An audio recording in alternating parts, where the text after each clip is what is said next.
ערב שבת שלום, פרשת יתרו, מקבלים את התורה, זה לא היסטוריה.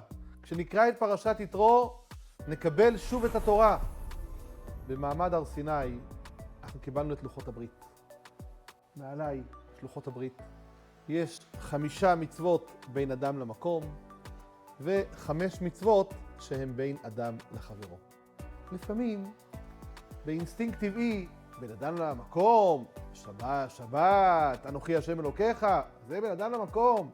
בין אדם לחברו, בסדר. האם יש משקל יתר למצוות שבין אדם למקום מעל המצוות שבין אדם לחברו?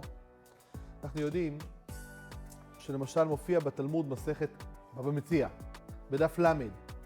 כהן מוצא אבדה, והאבדה בבית קברות. אומרת לו התורה, לא, אתה כהן, אתה לא עושה השבת אבדה. אבל זה בין אדם לחברו, להחזיר אבדה. אבל יש פה בית קברות, אתה כהן, לא נכנס לכאן.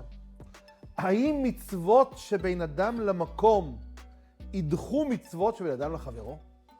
שבין אדם לחברו לא דוחה בין אדם למקום, מצאנו. כהן לא עושה השבת אבדה.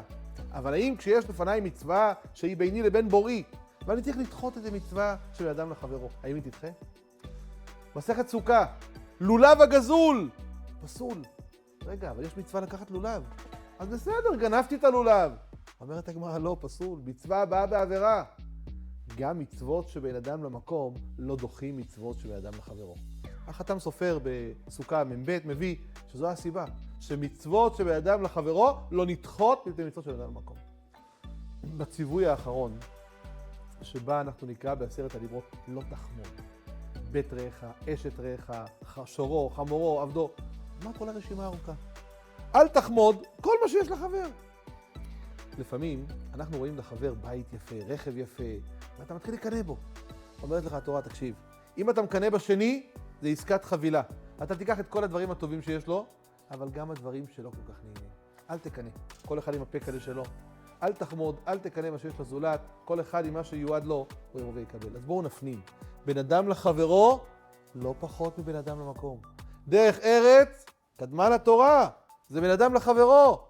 נדע לכבד גם את הבן אדם לחברו וגם בין אדם למקום. כי אם פספסתי שבת, פספסתי בין אדם למקום, אני מבקש סליחה, בורא עולם יקבל את תשובתי. בין אדם לחברו, גם אם אני אתפלל זה לא יעזור, עד שאני ארצה ויפייס את השני.